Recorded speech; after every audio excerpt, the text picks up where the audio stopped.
Hey there race fans and welcome to Let's Talk F1 here on the ModzCity channel. We'll dissect the twists and turns of the F1 season from the paddock to the podium and share our thoughts. This is Let's Talk F1. Austria, the land of fine art and strong coffee. We saw some sprint race action over the course of the race weekend and this is how it all went down. Let's take a look at three main areas for this episode. Austria surprise, sprint race action, and then the driver market continues to heat up. No doubt this race caused a lot of controversy, both on the track and off.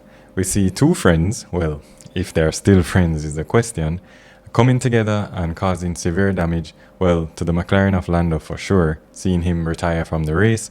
Max was able to limp back to the pits and get a fresh set of tires and finish P5 for some points.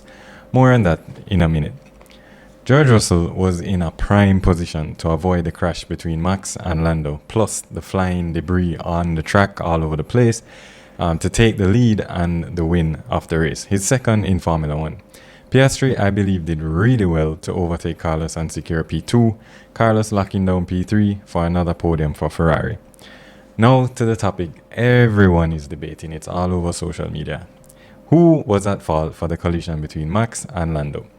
I honestly think that if you are a Max fan, then it's Lando's fault, and if you're a Lando fan, then it's Max's fault. Though, if I were Max and my team told me about the 5-second penalty for Lando for exceeding track limits, I would have made him pass.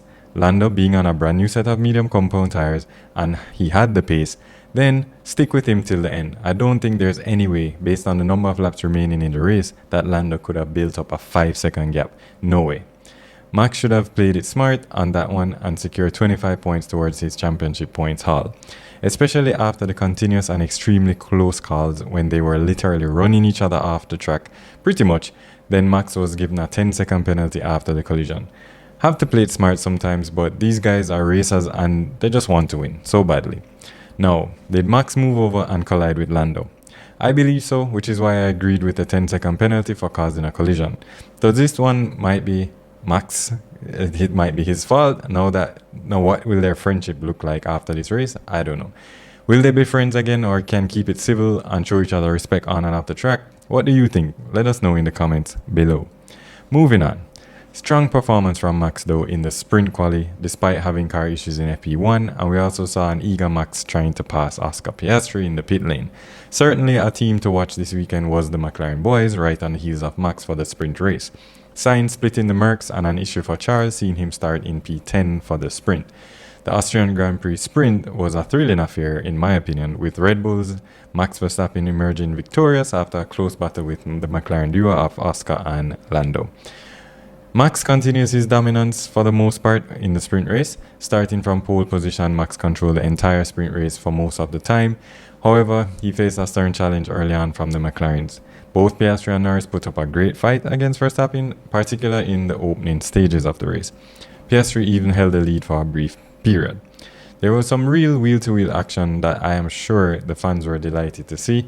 The battle between Verstappen, Piastri and Norris was one of the highlights of the race to me, and there were some intense overtaking maneuvers and close calls, making for exciting viewing. Norris started alongside Piastri in second, but lost some ground. Not sure why, but after failing to defend effectively later in the race, he finished third behind his teammate for the sprint. So, the driver market.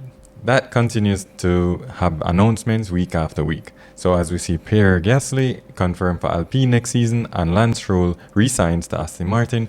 Shocker there, after all his dad owns the team, so I think it comes at no surprise to anyone. Very interested to see who takes the next seat at Mercedes and also the Haas lineup, with people thinking Oliver Bearman might take a seat. Also interested to see if Mick can get a chance at the other Alpine seat for next season. I'd really like to see Mick in a car again, driving for a team. So how about you? Let us know in the comments below. Should Mick get the spot in Alpine? Let us know. That's all the time we have for today. Be sure to check out our other episodes and consider subscribing for more F1 content. Share your comments below and join the discussion. Also check out our car merch at ModzCity.com. We feature some F1 inspired merch as well. Thanks so much for watching. Until next time, drive safe. This is Let's Talk F1.